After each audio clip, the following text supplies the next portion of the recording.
vorbi cu adminii ăștia dacă... Bine, nu contează. Filmare. Nu vezi că dăm de alții care au cu totul altă părere? Păi să se scoată, frate, release-ul.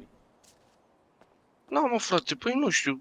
Tu spune-mi acum cum rămâne, să știu și eu, înțelegi? Eu nu dau pentru meta pentru treaba asta, mă. Păi cum adică tu nu dai, frate? Se dă de meta sau nu se dă, la modul general? Eu Nu... nu dau pentru meta, eu nu dau pentru meta, nu cred că este meta treaba respectivă.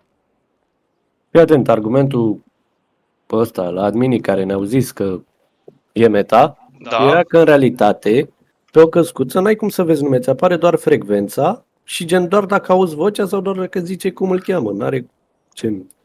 Și așa Da. e, Nu știu mi se dacă pare că au există, dreptate. dar stația asta este digitală, nu știu cum să zic.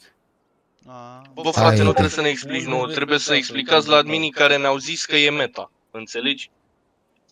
Mădălina a zis că e meta și pe restul nu-i mai țin minte, dar foarte mulți mi-au zis că e meta. Ia stai așa. Mădălina Țiganu, Unde ar putea să apară alea, gen? Te întreb. Fără mișto. Acolo apare numai o frecvență, Păi, oricum. Uite-te Gen, au la și eu stația de pe dreptate. joc și uite-te la stația de pe din inventar. Da, dar gen, uite asta în mână, cum ar veni. Bă, te uiți la stația din inventar, mă, man. Tu crezi că mă uit la stația din mână?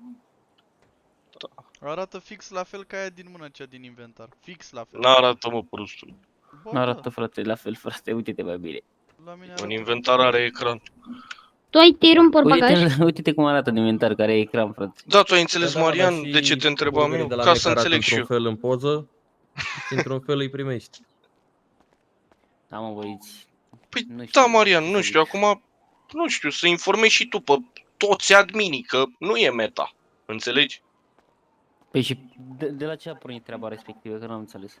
Chestia asta a pornit că l-am întrebat, uite, era băiatul ăsta de adineori la Tiche Florin și l-am întrebat chestia asta și mi-a zis că poți citi, uite-l pe Florin, că poți citi numele. Și mi-am adus aminte că în Da, dar decursul nu- la nu 2 o să facă zile... nimeni tichet, frate, de treaba respectivă. Păi da, mă ascult și mi-am adus aminte că în decursul la 2 zile mi-au zis 5 admini că e meta. Și să știu și eu ce am voie și ce n-am voie să fac, nu? Da, dar la Logic, tichet, are tu logic. dacă citești numele la ăla de acolo, eu nu